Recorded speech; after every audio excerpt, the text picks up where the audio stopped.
রংপুরের বদরগঞ্জের রামনাথপুর ইউনিয়নের টেকসেরহাট হতে চৌরির বিল যাওয়ার ভ্যান ভাড়ার দাম দর করাকে কেন্দ্র করে চৌরির বিলের রাজ্জাকের স্ত্রী মুক্তা বেগমের সাথে অজ্ঞাত এক ভ্যান চালকের তর্ক বিতর্ক হয়। সেই সূত্র ধরে গত 6 জুলাই 2024 তারিখ শনিবার সকাল 7টার সময় সেই ভ্যান চালক 5 থেকে 6টি ভ্যানে করে প্রায় 30 থেকে 40 জন লোকবল ও লাঠিসোঁটা নিয়ে এসে মুক্তা বেগমের বাড়িঘর, জীবিকা নির্বাহের দোকানটি ভাঙচুর ও লুটপাট করে এবং সিনেমা স্টাইলে তার পরিবারের উপর হামলা চালায় ও মহিলাদের সাথে খারাপ ব্যবহার ও শ্লীলতাহানি ঘটায়, এমনটা উল্লেখ করে বদরগঞ্জ থানায় একটি অভিযোগ প্রদান করেন মুক্তা বেগম। এ বিষয়ে ভুক্তভোগী ও প্রত্যক্ষদর্শীরা সহ স্থানীয় লোকজন বলেন, কোনো কারণ ছাড়াই ভ্যানের ভাড়া নিয়ে শত্রুতা কেন্দ্র করে আজকে সকালবেলা এসে হামলা করে এই বাড়ির লোকজনের উপর। দর্শক, বলছি রংপুরের বদরগঞ্জের রামনাথপুর ইউনিয়নের একটি ঘটনা। চলুন জেনে আসা যাক বিস্তারিত। মুসলমান মুক্তি বানু আচ্ছা, রিশু কাল কাল মানে রাত 8টার সময় 8টার দিক একটা ঘটনা হয়েছে। হওয়ার পর সেই রিশু কিন্তু আজকে হলো। কি করছে? কালকে আমি মানে এই বাজারে গেছি ছাতা কিনার জন্য, বৃষ্টি তো ওই জন্য ছাতা নাই বাড়িতে, আমি ছাতা কিনার জন্য গেছি। ছাতাটা নিয়ে আমি বাসায় আসবো, তা ওই ভ্যান চালক ভাইটাকে বললাম যে ভাই আমাকে একটু আমার বাসায় রাখি আসো তো। ওনার নাম? ওর নাম আমি জানি না, এমনি চিনি আর কি।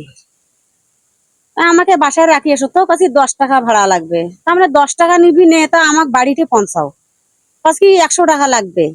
10 টাকা হইতে 100 টাকার কথা বললো। তার মানে 100 টাকা ভাড়া, 10 টাকা চাইলি আগে, এখন ফির 100 টাকা ভাড়া হয়ে গেল।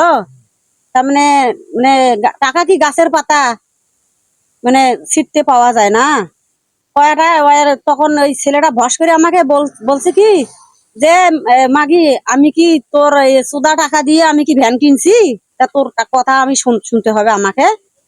তখন এই ভাষা খারাপ করে আমাকে বলছে, বলার পর আমি কিন্তু ওকে মানে একটা ছাতিটা কিন্তু উঠেছি যে তোরে আমি মাথা ডাঙে পারবো, আর আবার রাব ভাষা আমাকে বলিস।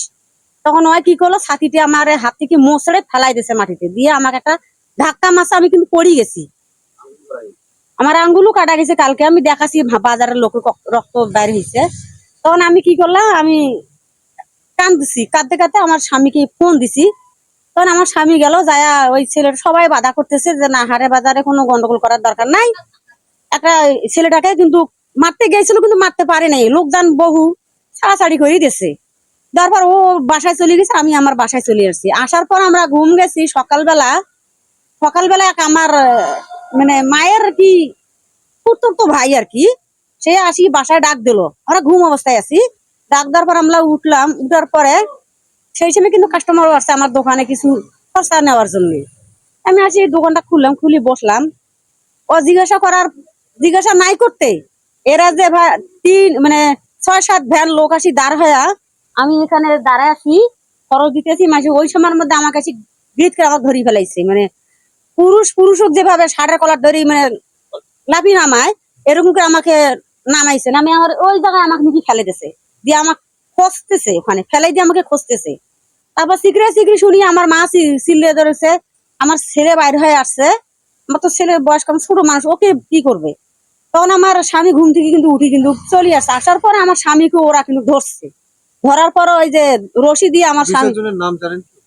2-4 জনের নাম আর কি আমি জানি।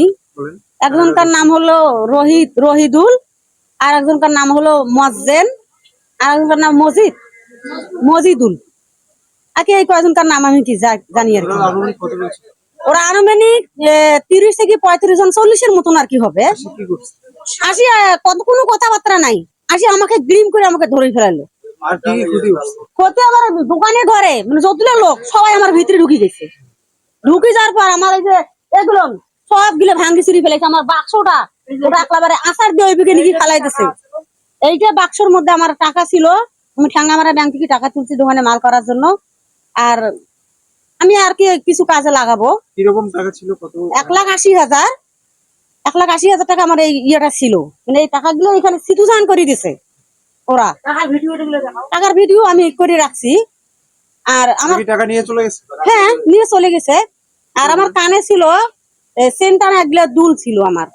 আমি অনেক বহু দিন আমি বানাইছি তো, 17,000 টাকা খরচা করছে আর কি। আমার নাকফুল একটা ছিল, নাকফুলটা এখানে হেরে গেছে। আমার স্বামী যে স্ত্রী মারে চুলের মুঠি ধরি, এরকম আমার চুলের মুঠি ধরি আমাকে মানে উলঙ্গ অবস্থা করি এখানে আমাকে মারছে, আমাকে মারধর করলো, আমাকে উলঙ্গ অবস্থায় মারলো, আমার দোকানের ক্ষয়ক্ষতি আমার এই যে সবাইকে দেখাইছে, আমার যে অঙ্গ আমার সব জায়গায় ওরা হাত দিয়েছে, এমন কোন জায়গায় হাত দেওয়ার বাকি থইনি। আপনি কি আইনের আশ্রয় নিছেন? হ্যাঁ আমি আইনের রাস্তায় নিচ্ছি। অভিযোগ করছেন? হ্যাঁ করছি। আমি ঘরের ভেতরে শুয়েছিলাম, আমার বউ যখন চিৎকার করলো তখন আমি ঘর থেকে বাইরে আসি, দেখি আর বউকে রাস্তায় এখানে দোকানের সামনে ফেলে মারতেছে এবং আমার ঘরে লুটতরাজ করতেছে। আর আমার ঘরের টাকা পয়সা ছিল সবগুলো বার করে নিয়ে গেছে। ওই রহিদুল, আর আমি তো সবার নাম জানি না, মজ্জেন, মজদুল, এরা আমি অনেকের লোকের নাম জানি না। 30-35 জন, 30-35 জন।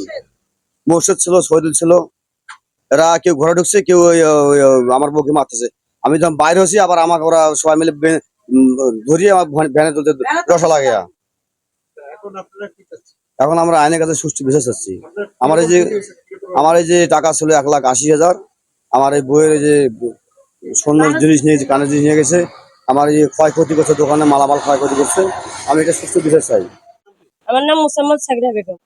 আমি এলাকাবাসী, আমি এখানে হাঁটতে আসছি সকাল 7টায়, আমি সদাই নিতে আসছি, আসি দেখি দোকানে মানে খুব হুড়াহুড়ি পাড়াপাড়ি লাগাতেছে। ওরা 45 জনের মধ্যে আসছে, 6 ভ্যান, একটা করে ভ্যানেতে ছিল 8 জন করি, পুরুষ শখ ছিল, সেই দুর্দান্ত সাহস, মোটা তাজা লম্বা করি, লাঠি রামদাও সব ধরিয়ে আছে। আসিয়ে আগে মহিলাটাকে ধরছে, মহিলাটা টানি বাইর করে মারবে ধরছে, তারপর ওর স্বামীকে টানেছে, তারপর ওনার ছেলেকে মারছে। এবং আমি নিজেই দেখছি দূর থেকে খাড়া থেকে দোকান ভাঙ্গি চুরি টাকা ফিরে সব নিয়ে গেছে, এবং হাতে যে 6 তেলের বোতল ছিল সেটাও নিয়ে গেছে হাতে হাতে, এবং বলছে তোরা আমাদের ভালো খেতে পারবি না, তোরা বস্তির লোক, তোদেরকে কি কি কি সাহায্য করবে, তোরা আমাদের ভালো খেতে পারবি না। আমি আসি দেখছি এই দোকানের সামনে খুবই মারামারি, যখন মারামারি দেখছি দোকান থেকে বার করে নিয়ে এখানে মারতেছে। কারা কারা? ওই পুরুষগুলো ওগুলো, ওই যে ওহিদুল, মজদুল, ওই যে ভাতের হোস্টেল আছে ওই লোক, ভাঙড়ির দোকান করে সেই ছেলে, দেখি অন্যায়ভাবে মারা হয়েছে। অন্যায় ভাবে, খুবই অন্যায় ভাবে মারছে। আমরা তো বাহিরের লোক, আমরা তো এই জায়গার ওই সাইডের লোক। আমি ডাক্তারের বাড়ি যাইতেছি, দেখি আমি সিঁড়ি দৌড়িয়ে সকালবেলা আসিয়ে আমি দেখি আরো একজন মহিলা ছিল আমার সঙ্গে, দোকানে খরচ দিতে আসছি, আসিয়ে দেখি 2-3 জন লোক এখানে বসে আছে, আর 2-1 লোক ভ্যান নিয়ে ট্যাসকোরার দিকে গেল, আর ওরা কথাবার্তা বলতেছে। বলার মাঝখানে আমিও সদাই নিচে নিয়ে টাকা দিতেছি, দেখার মাঝখানে দেখতেছি 3টা ভ্যান ওরা লোক সহ 30 জন লোকের মতন আসলো, আসি এইখানে সবাই দাঁড়াইলো। দাঁড়ায় কথাবার্তা বলতে বলতে উনি বসে আছে দোকানে, আর ওনার ছেলে আছে দোকানের ভিতরে, ওনাকে ওইখান থেকে টান দিয়ে নিয়ে এইখানে বাড়ি করলো। ওনার স্বামী এলো, ওনার স্বামী দেখিয়ে ওনার ছেলে বাইরে হইলো, আরো লোকজন আমরা আছি। করতে করতে এরা এই দোকানি মনে করেন যে নিয়ে ওনারা ভ্যানের মধ্যে বান্ধ দিতেছে, সবাই মিলে ধরি মনে করেন যে ওনার উপরে করতেছে। আর যখন উনি বাইরে হয়েছে ওনাকে শুদ্ধই মনে করেন যে মারধর করছে, ওনার মা ছিল, উনি ছিল, ওনাকে মনে করেন যে মারধর করার পর তারপরে ওরা তো আস্তে আস্তে পরে চলে গেল। সকাল 7টা বাজবে আনুমানিক, 7টা ওইদিকে আর কি।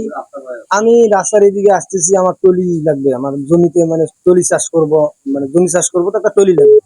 এই জন্য আমি ট্যাসকোরার মোড় থেকে 1 পাও 2 পাও করে আগে আসতেছি সর্দাপাড়া দিকে। তা আসিয়ে এখানে দেখি ঘটনাস্থলে মানে 4-5টা ভ্যান ওই সাইডে দাঁড়িয়ে আছে, রাস্তার ওই সাইডে দাঁড়িয়ে আছে, আর এই বাড়ি সিগড়ি। তো 1 পাও 2 পাও করে আমার একটা চাচাতো ভাইয়ের বাড়ি, সম্পর্কে চাচাতো ভাই হচ্ছে, ডুবলাম। যে কি হয় দেখতেছি রাজ্জাক নামের যে ছেলেটা, তাকে কিন্তু উলঙ্গ করে মার মারতেছে, আর এই দড়ি লাগাইছে, নড়ি দিটা নিয়ে যাচ্ছে। লোক আনুমানিক 5টা ভ্যানে 5-6-30টা লোক হবে আর কি। মানে হ্যাঁ, মুখ দেখলে চিনতে পারবো, ফেস দেখলে আমি নাম জানি না, ফেস দেখলে আমি তাদেরকে চিনতে পারবো। হ্যাঁ এই ব্যাপার, রাজ্জাকের সাথে গন্ডগোল এপাশে, ওপাশে বাকি লোকগুলো দোকানে লুটতরাজ। কি ব্যাপারটা আমি সেই সময় যা ওদেরকে বলতেছি, এটা লুটতরাজ হচ্ছে ভাই, এটা কি করতেছেন আপনারা। সেই সময়ের মধ্যে আমার মাথায় ডাং দিয়েছে, 2টা ডাং মারছে, এখানে দেখেন মাথা ফাটি গেছিল। আমি মেডিকেল রিপোর্টও করছি, আমার মেডিকেল রিপোর্টও আছে আমার সাথে। তা আমার প্রশ্ন, এখানে কাজিয়া লাগলো রাজ্জাকের সঙ্গে কাজিয়া লাগলো। আমি যে কাজিয়া সম্বন্ধে কিছু জানি না, সেখানে আমি এই নিউট্রাল করতে আসি, আমাকে 2টা ডাং খাওয়া লাগছে। রিফাইত ইশতিয়াক হৃদয়, সরজমিন, রংপুর।